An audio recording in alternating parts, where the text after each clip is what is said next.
As of July 1st, one of Spokane's largest homeless shelters will suspend its sleeping program for the summer. Lack of funding has forced the House of Charity to stop its overnight accommodations for more than 100 homeless men.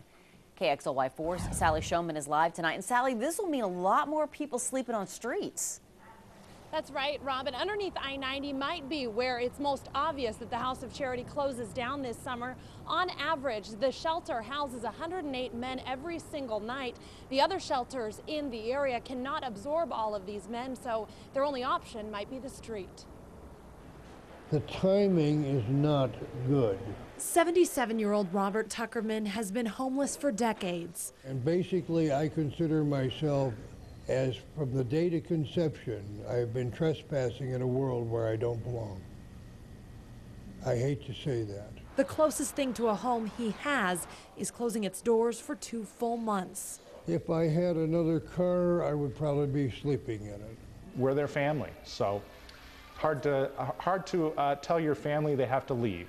The House of Charity's sleeping porch is full most nights during the summer. It costs about $20,000 a month to operate the sleeping program, and there isn't enough funding from the city or the state to support it. We've lost affordable housing in Spokane with the closure of some of the affordable housing in downtown Spokane.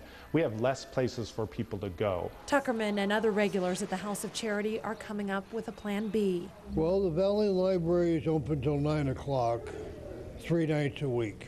He's already figuring out how he'll pass his time. If I have to, I can go across the street. There's a restroom. Thing is open 24 hours. Those at the House of Charity are scrambling to come up with ways to prevent this summer closure again next year. Our patrons are sort of numb and sort of in shock.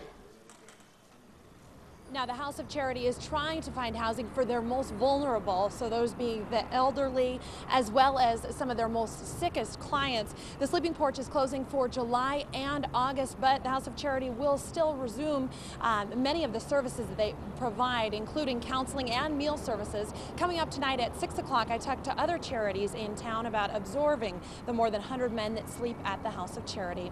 Live near downtown Spokane, Sally Showman, KXLY4 HD News.